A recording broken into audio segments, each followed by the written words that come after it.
ఇప్పుడే 'చెక్‌మేట్' అనే మూవీ అయితే చూడడం జరిగింది భయ్య. ఈ మూవీ మలయాళం మూవీ అనమాట. రీసెంట్‌గానే తెలుగులో డబ్ చేసి ఓటీటీలో అయితే వదిలారనమాట. మూవీ చూశాక నాకు ఒకటే అనిపించింది, ఒరే బాబు నీకే వచ్చలే రేటింగ్ అని చెప్పి. సినిమా ఏముండదు, సోది సినిమా. నాకైతే తలకాయ నొప్పి వచ్చేసింది సినిమా చూసి. ఎంతసేపు ముక్కలు ముక్కలు కట్ చేసి యాడ్ చేసేస్తాడు. ఒక హీరోని చూపించాడంటే సీరియల్లో చూపిస్తాడు కదా, అటు 10 సార్లు ఇటు 10 సార్లు అది చూపించిందే చూపించి దెబ్బ దెబ్బ యాడ్ చేసేస్తాడు అనమాట ఆ మొక్కల్ని.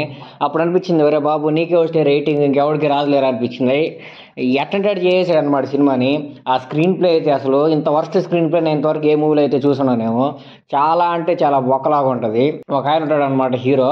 ఆ హీరో కోసం ఇద్దరు అమ్మాయిలు కొట్టుకొని చచ్చిపోతుంటారు. ఆ హీరో చూడటానికి అట్లా ఉంటాడు, వాడి కోసం ఇద్దరు కొట్టుకొని చచ్చిపోతుంటే వాడమ్మా ఏంద్రా స్వామి అనిపించింది.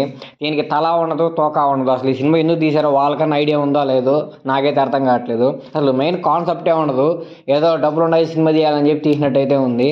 అంతేగాని అంతకుమించి ఇంకేం అనిపించదు.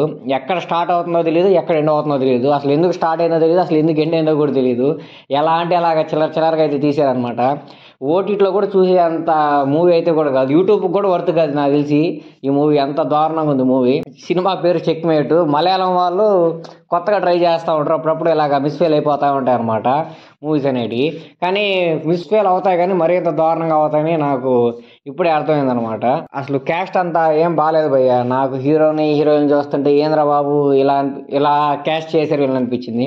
అంటే ఎవరిని మంచిగా తీసుకోలేదు అనమాట. అంటే ఒక పర్సన్ దీన్ని చేయగలడా లేదా అని వాళ్ళకి ఐడియా ఉందా లేదో ఏమో తెలియదు, కానీ ఎవరంటే వాళ్ళు తీసేసుకున్నారు. అంటే ఏదో ఫార్మాలిటీకి ఒకరిని పెట్టాలన్నట్టుగా తీసుకున్నట్టయితే ఉంది నాకు. అంటే కొన్ని క్యారెక్టర్స్ ఉంటాయి కదా, వాళ్ళు సూట్ అయ్యే పర్సన్స్నే తీసుకోవాలన్నమాట. వాళ్ళకి ఏదో తెలిసిన వాళ్ళు అని చెప్పి దగ్గర అని చెప్పి తీసుకునేస్తే ఇంకా మూవీలో వర్కౌట్ అవ్వవు కదా. సో సేమ్ అదే జరిగిందనమాట దీంట్లో కూడా. కాబట్టి మూవీ అయితే బొక్క మూవీ. చాలా అంటే చాలా వర్స్ట్గా ఉంది మూవీ అయితే. ఇంత వర్స్ట్ ఉన్నా సరే మేము ఖాళీగా ఉన్నాం చూస్తాం అనుకుంటే చూడండి, ఓటీటీలో అయితే స్ట్రీమ్ అవుతుంది.